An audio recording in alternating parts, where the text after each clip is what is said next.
আমাকে ঢাকা বিশ্ববিদ্যালয় থেকে সেই বিগত ফ্যাসিস্ট গভর্নমেন্ট, সেই গভর্নমেন্টের নির্দেশে ঢাকা বিশ্ববিদ্যালয়ের প্রশাসন আমাকে টার্মিনেট করেছিল এবং আমাকে একদিনের নোটিশে, আমার ওয়াইফ তোমরা সবাই জানো যে ও ব্রেন ক্যান্সারের পেশেন্ট, তোমাদের দোয়ায়, আল্লাহর দোয়ায় ও এখনও বেঁচে আছে। একদিনের নোটিশে আমি যখন ইউকেতে অবস্থান করতেছি, একদিনের নোটিশে এই ঢাকা বিশ্ববিদ্যালয় বাসা থেকে বের করে দিয়েছিল। একটা অফিসকে খালি করে দিয়ে আমার বাসার মালপত্র শিফট করতে হয়েছে। তো এই অত্যাচারগুলো আমাকে 27টা মামলা দেওয়া হয়েছে, আমার নামে 27টা মামলা আছে, 2টা রাষ্ট্রদ্রোহী মামলা আছে।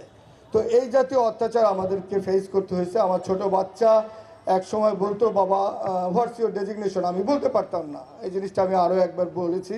ও স্কুলে ওকে জিজ্ঞাসা করতো তোমার বাবার ডেজিগনেশন কী। আমার মেয়ে কিছু, বাবা তুমি কি করো, তো আমি খুব নির্বাক হয়ে থাকতাম, ওকে আমি ডিটেল বলতাম না। বাসায় তো পুলিশ আসতোই 4-5 বার করে। আমার বৃদ্ধ বাবা মাকেও ওরা হ্যারাস করছে আমার উত্তরের বাসাতে। আর বাড়াবো না, বিশ্ব মানবাধিকার দিবসের এই আলোচনা সভার মাধ্যমে আমি এ সকল চরম মানবাধিকার লঙ্ঘনের বিচার চাই।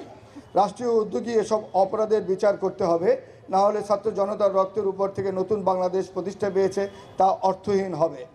আমার প্রিয় সন্তানদের এবং প্রিয় সহকর্মীদের রক্তই বৃথা রয়ে যাবে।